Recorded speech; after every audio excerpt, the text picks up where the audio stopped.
Today I think I'll use my Holger build.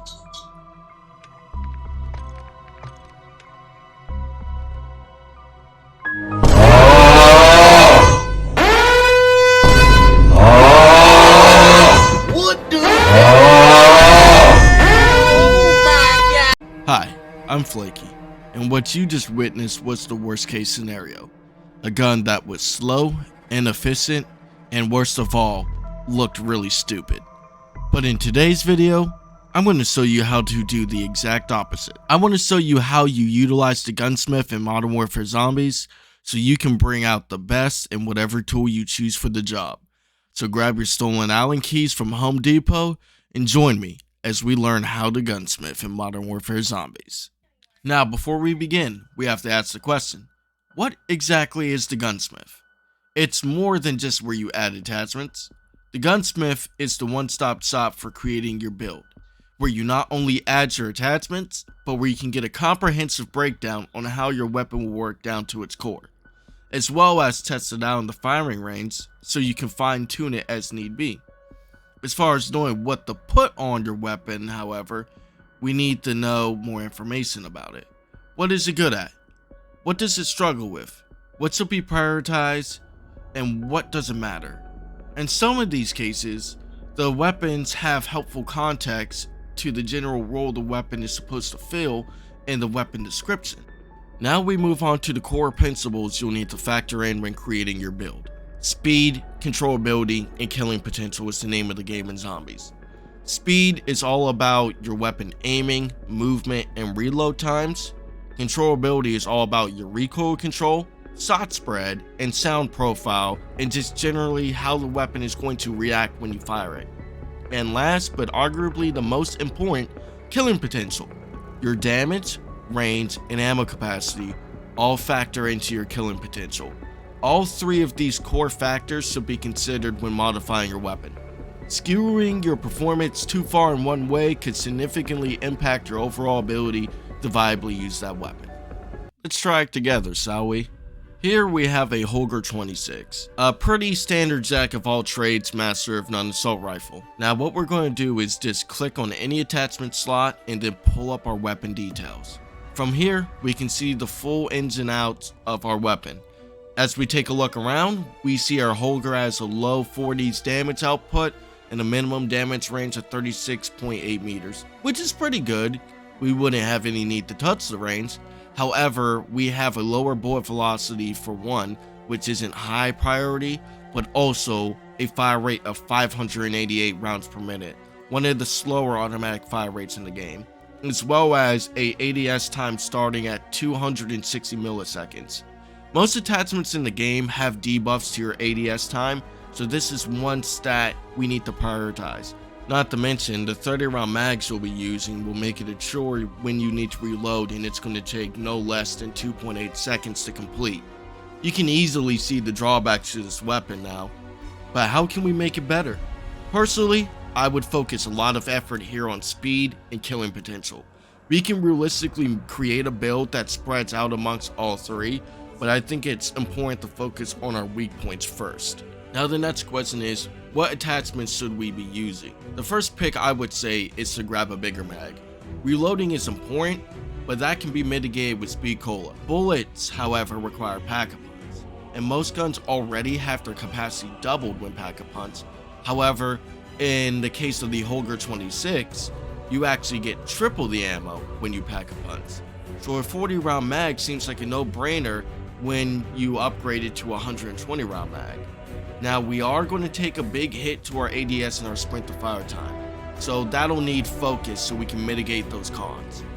But before I do that though, I want to take a moment and talk to you about suppressors and why you should consider using them. Now in multiplayer, the suppressor's main effect is remove your signature from the minimap. That part is completely useless here, but just like a teenager with a pair of Astros that is mom bottom, zombies pay a lot of attention to sound. You see, when using a suppressor, your sound profile is decreased when firing, allowing you to bring less attention to yourself compared to an unsuppressed weapon. This can be exceptionally helpful if you find yourself lone wolfing it on the field, so you do not have to worry nearly as much about being completely overwhelmed compared to if you weren't using it. You will also find many suppressors have multiple bonuses to them, like this HM Res mod suppressor, which boosts our bullet velocity slightly for a recoil hit. Now, depending on your ability to handle recoil, you can either put attention to that with an attachment, or you can ignore it altogether. Let's try and see what we can do for that recoil. Let's take a look at the underbarrel category. We have plenty of options for recoil mitigation here, but I want to point your attention to the handstops. These grips in particular offer very versatile options for your speed and your controllability. Let's pick the X10 Phantom 5 handstop in this case. We not only get a boost to our recoil control for overall kick and vertical, but also a boost to our ADS time as well. We'll take a hit to our hipfire spray and our horizontal recoil control, but they, for the most part, are manageable enough to ignore. Now let's try and tackle that ADS time. What is the best category to handle it? This will be none other than the laser category. All choices here will help with your hipfire and tactical spread, your ADS time, your sprint to fire time, or any combination of the latter. It can get confusing in this section as they all do the same thing mostly. So from here, we will use our stats tab to find the best choice for ADS time. This would lead us to the FSSOLEV laser. This laser will kick up our ADS and sprint to fire time a big margin, making it much quicker than it was before. This leaves us with one slot left.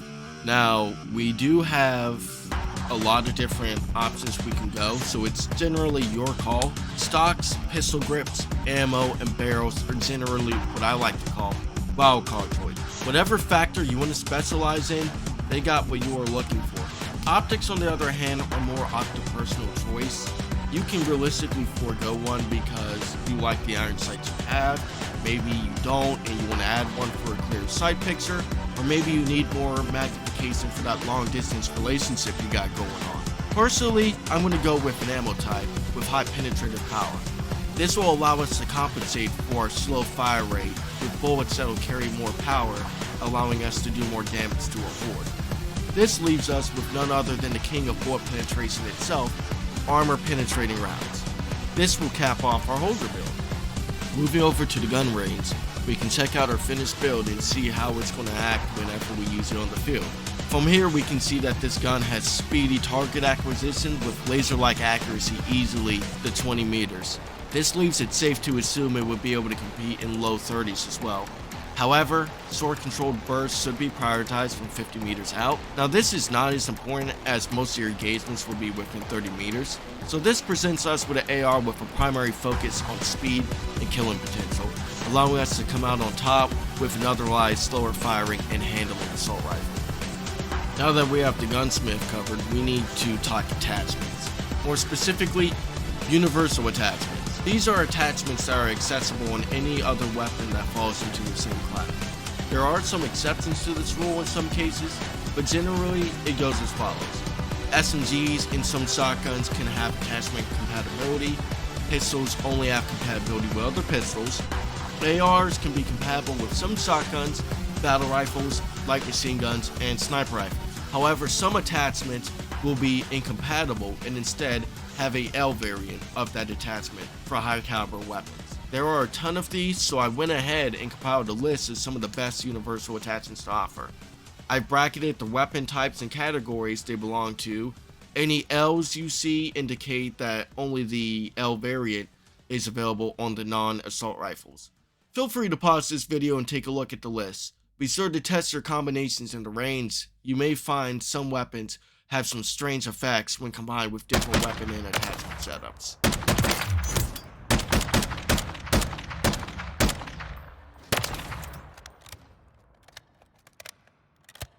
And that brings us to the end of today's video. I hope that you're able to take any of the stuff that we've talked about today in this video and apply it to your own builds and hopefully be able to create something that'll serve you well. I thank you very much for tuning in. Please be sure to like, comment, subscribe, share tips or anything about the attachments I may have missed in the video in the comment section. And if you have any questions, feel free to comment them down below. I'm more than happy to respond. You have a beautiful day, and remember, keep your head on a swivel.